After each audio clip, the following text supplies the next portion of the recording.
Hello and welcome to my channel. My name is Jenny. I'm from jennycarddesigns. Thanks so much for joining me today. My YouTube channel contains content that is intended to share paper crafting tutorials and inspiration with all of you. I hope that you enjoy. In today's video, I've got another Chop It Up inspired project for you, creating an A2 size envelope and card front from one of these 12 by 12 sheets of scrapbooking paper. This is a paper pack that I picked up from the Dollarama.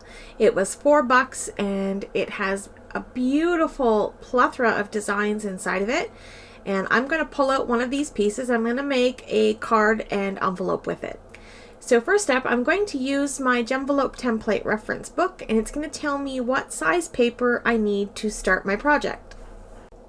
According to my A2 size measurements, I need a piece of paper that measures 7 1/4 by 9 7/8 of an inch. So I'm going to pop this piece of cardstock into my trimmer, and I'm going to make my first cut at 7 1/4 inches. And then I'm going to take that piece and rotate it and cut it at 9 7/8.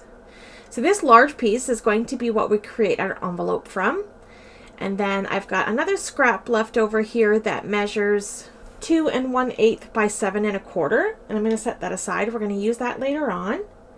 And then I've got another piece that measures 4 3/4 by 12. And I'm going to trim down a panel out of that large piece for my A2 size card front. And it's going to measure 4 1/4 by 5 1/2. And then I've got a piece left that I'm going to trim down to 4 1/2 by 6 1/2. So that 4 1/2 by 6 1/2 inch piece, I'm actually going to save for a 5 by 7 card front. You can do whatever you like with it. I just like getting that extra card out of this pattern paper design. So I'm going to use that and set it aside. So I'm going to adhere my panel down to an A2 size card base, and it covers the full front of my card. This is a top folding A2 size 4 1/4 by 5 1/2 inch card. And then one of those little scrap pieces that are left over, I'm going to glue that on the inside of my card base. This way everything kind of coordinates together nicely from the envelope to the card to the inside of the card.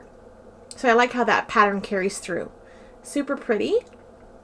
All right, let's take a look at the template reference. We're going to follow the steps here and start scoring and cutting to create our envelope. So first up, I'm going to flip my pattern paper over to the white side. I find it easier to score. My first score across the 7 1/4 inch side, my first score is going to be at 3/4 of an inch. And then my second score will be at 6 1/2 inches. Then I'm going to rotate my cardstock one turn to the left, and I'm going to score at 3 1/8 of an inch and 7 1/2 inches. Okay, that's it for the scoring. Now let's move along to step number 3. Now I like to combine step 3 and 4. I'm going to cut off these little corners along with these little angle cuts. I like to do them in one fell swoop so they don't have to come back and do it again. So basically this is going to help our envelope close together nicely and not have any bulk in the corners of our envelope. So I'm going to trim off those little flaps and angle cut. And now you should have something that looks like this. So I'm going to go ahead and start creasing all of the folds. And now because this is pattern paper with a white core cardstock, I like to fold my cardstock both ways. I like to fold it one way and then fold it back the other way. I think it just helps prevent any cracking in the cardstock. All right, so now we're ready to close up this envelope. Now you'll notice there is a larger flap and a smaller flap. So the larger flap, we're going to apply adhesive on the inside of that and flip it up and adhere it to the envelope. And there we go, all done. Here is our beautiful A2 size envelope. Now, just for a finishing touch, I'm going to round the corners on this envelope. I think it makes it look a little, more complete and professional looking. And this is where you would apply adhesive to the flap to close your envelope when you're ready to mail it. Okay, our card fits in here perfectly. Love the way this looks. Okay. All right, so now let's move along to the next part of this project. Now I have this strip here that measures 2 1/8 by 7 1/4. I'm going to just fold it in half. Just fold it on top of itself. I'm not going to do any fancy scoring or anything. And then I'm just going to angle cut one of the corners. and I'll use that little offcut scrap as a guide to cut my other corner. Now what I'm doing is creating a little tag, but it's kind of like a 2-for-1 card. So I've got this beautiful little tag that coordinates that I can add to a gift, and it coordinates with my envelope and my card. And then I'm going to grab a hole punch. I'll punch a hole in the top of this cute little tag. I'll add a piece of ribbon so I can tie this to a gift bag or a present. And that's just one extra way to use up those scraps. I think it's super cute, and I like how you can open it up and write a personal message on the inside, or you can write your to or your from or whatever. I think it looks really nice. So I'm just going to feed this ribbon through here and tie a little knot, and that's it. The tag is complete. Super pretty. All right, last step for this card, I need to stamp a sentiment. So I'm going to do some heat embossing. I'm going to grab some fine detail gold powder. So I've got a piece of cardstock, some watermark ink, an anti-static powder bag, and I'm just going to pat down my cardstock so that embossing powder doesn't stick where I don't want it.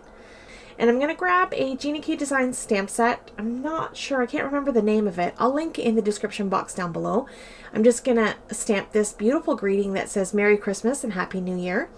And I'm going to stamp on top of my little stamping mat here. It's so that I get a good solid impression. And I'm going to stamp this right in the center of my cardstock, and I'm going to press and hold to make sure I get a good transfer of ink. And once I'm happy with that, I'm going to pour the embossing powder over top of the stamped image. Now that clear sticky ink will stick to my embossing powder and hold it in place. And I'll sprinkle it over to make sure that we get good even coverage. Tap off the excess, and then I'm going to funnel the excess back into my little jar. Okay, so we're all done with the embossing powder. I'm going to grab my heat tool, and I'm going to heat up my sentiment until it is smooth and melted. And then we have a shiny gold foil. Merry Christmas and Happy New Year. Super pretty. I love the way this looks. Okay, so the last thing I'm going to do is trim up this sentiment. I have a bunch of little tiny scraps left over from trimming down my paper, and I want to incorporate those into my card so they don't go to waste. So I'm going to take my trimmer and I'm going to trim up my sentiment to create a nice little square. And then I decided to round the corners on that just to soften the edges a little bit to make it a little bit more delicate. So we'll round the corners on that. And I'm going to take my tape runner and adhere those little strips to the back of my stamped greeting. This way it gives me some dimension and the little scraps don't go to waste. And then I don't have to use foam squares or anything like that, and I get a solid dimension that will hold up through the mail. Okay, so I'm just going to tape that onto my card, and I'm just using a double-sided adhesive. I use this Kokoyu Dot Runner. It's my favorite adhesive. I'll link it in the description down below. And I'm going to keep this card super simple. I'm just going to let the beautiful shiny paper and the Merry Christmas greeting do all the work.